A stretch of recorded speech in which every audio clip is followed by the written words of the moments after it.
Question is about the Crimson Idol. I do a lot of writing since I had a bit of a breakdown about 5 years ago, and I found that I can write. 5 years ago? I had a bit of a breakdown, and I found I could write a lot. And the Crimson Idol's an amazing album. And I just wanted to know where were you and what were you thinking when you were doing that? Because I think it's just absolutely brilliantly written.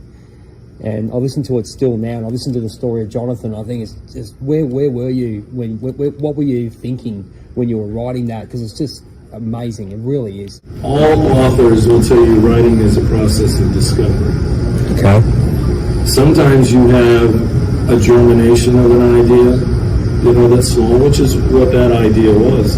I mean, it started, I was in a restaurant in London when the epiphany first hit me. Okay. But like I said, it was just a germination of an idea. It wasn't very big, but it started growing from there. And that was 87 when I had that idea the first time. So for 3 years, this thing is percolating in my head. We're doing the Headless record. But I'm still thinking about it, it's in the back of my mind. They say all writers write all the time, whether they're aware of it or not. You're constantly writing. Yeah. And so what happens, it becomes a process of discovery. It has been said that when your brain goes into either an alpha or a beta state before you go to sleep is when you're most creative. So just before you wake up or just before you go to sleep. Because you hear guys talk about all the time they dream stuff. I dream stuff on Crimson Island. I dream Hold On to My Heart. Oh, beautiful song, mate. Yeah, but you wake up and it's there, and the lyrics, it's like getting it for free. Headless. I dreamed Headless. Complete the lyrics. Billy Joel says he dreams all his. Yeah. But you're not going to get every one of those to do that. So it's always going to be a process of discovery. And as you start digging, you're going to find things. Now, to give you a proper setup of that record, there was also, I was talking about a series of events that happened. There was a series of events that happened with that record too. Because, believe it or not, we had done Headless, and I was in a place where I did not know if I could compete with the best songwriters in the world.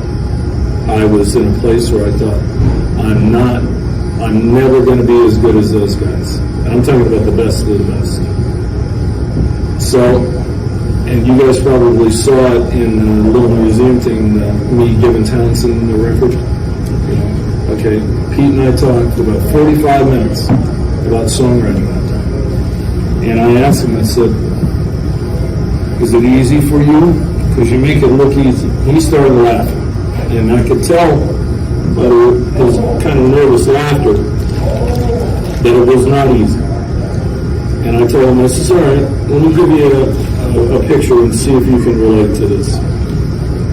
We're going to write a song, and we're going to start with a block of stone. It's square, and has no real shape. You got a chisel in one hand and a hammer in the other. And you just start whacking away. And pretty soon it starts to take some sort of shape. Some shapes turn out better than others. But whether it's a good shape or whether it's a bad shape, somewhere along the way, you're going to slip and your knuckles are going to get bloody. And he started laughing. And I said, so you can't relate? He says, that is the greatest analogy I've ever heard. Because that process of discovery that I'm talking about is painful. Because you're going to do it right, to make it authentic. You got to go to places you don't want to go to sometimes. And if I had to bet, whether it's me or anybody else, any other artist that has been able to capture an audience and take them for a lifelong ride. And when I say lifelong, I don't mean 5 years or 10 years. Take them for that lifelong ride. The common denominator in it all is the lyrics. Probably everybody in this room, the reason you're here is because of those lyrics. Okay, if that's true, then how how do I relate to you if I'm not authentic? And how am I going to be authentic if I don't let you inside my head, literally let you crack my skull open, let you walk around barefoot, discover the good, the bad, the not so good.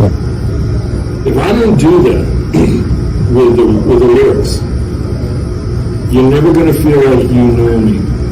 And if a fan or a listener does not feel like they know you, they're never going to develop that intimate relationship. And if they are not intimate with you, you will never take them on that lifelong ride. Because records are chapters in a book, and it's not finished until the artist is done with it, and then the book's complete.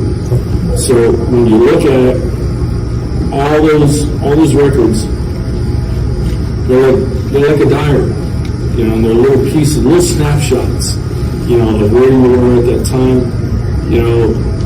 I've said that the first record was an angry record done by an angry band, and it was true, it was.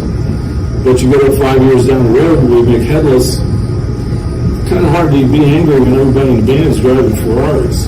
It kind of loses something in translation. So those records become snapshots of who you are at that time.